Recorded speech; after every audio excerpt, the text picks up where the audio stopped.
best-selling author Chantel Guertin is back with her selection for this month's Well Read. And the theme is beautiful ordinary. And I love this. Explain what you mean. So I would say, this is going to sound like a negative, but if someone were to ask any of these books, what's it about? It's not like you could clearly say this is like that really plot-driven story arc, but you're sort of listening in on people's lives. So it's the regular lives, and it could feel like you or I, but just like the things that happen, you're just so engaged and you want to know. And the writing is so good. The writing is so good, and they'll just like every so often in each of these, like there's a line that you're like, oh, like it's either really funny or it just makes you think like, yes. So the first one is Writers and Lovers by Lily King.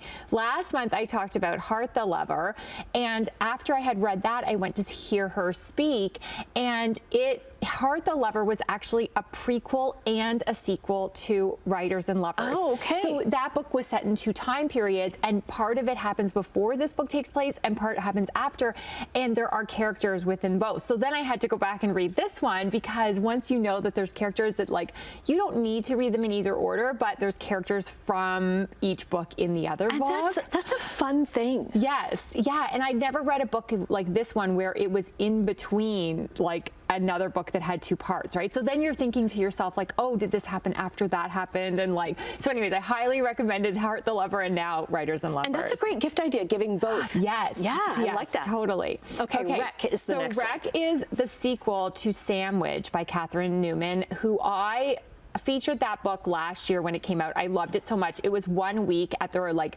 North Carolina beach house. It's a woman, her husband, and her 2 grown kids, and it just really encapsulated that idea of like getting away for 1 week with your family, like at the same place every year. So this one takes place back in their normal house in Massachusetts, and it just follows again like her life, but there's not really like, you're not really like, well, what's the point? But like there is an inciting incident that happens, but it's really like this woman just dealing with like her life. Yeah, her son lives in another city now because he's growing up, and like, yeah, and it's just like, but there are just these lines that are just so funny. She's such a good writer. Okay, Miriam Toews, a fabulous Canadian writer. Yes. So I love Miriam Toews' writing, and so if you've read her fiction, and like you probably know that like she does take pieces of herself, or you assume, right? Because a lot of it's set in Manitoba, where she's from. So this is a memoir. A lot of it is Mennonite based as well. Yes, exactly. So I think it's interesting then when you know like maybe parts of it are in her fiction, and then to hear the memoir. So this is very short. I actually listened to this one. I love listening to memoirs. And the kind of premise is that she's going to a conference, and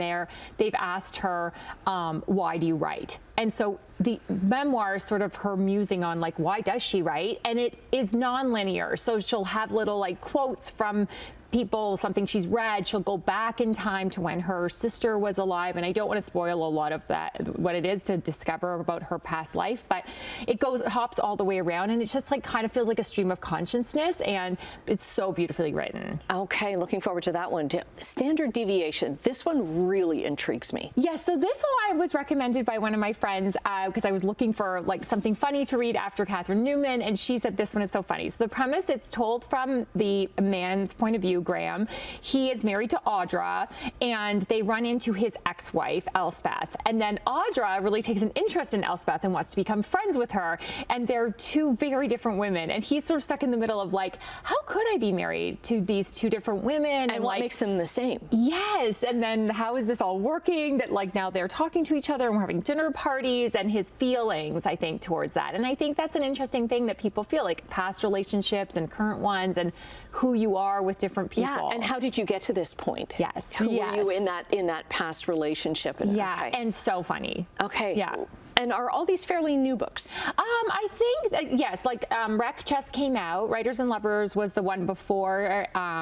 Miriam Toews just came out this month, and then this one I think is like maybe a year or 2 old. I'm not totally sure, but so. Okay, but all available now. Yes, all great choices. Love our chats. Okay, we'll get all your links up online as well, and we'll put the 4 titles up right now.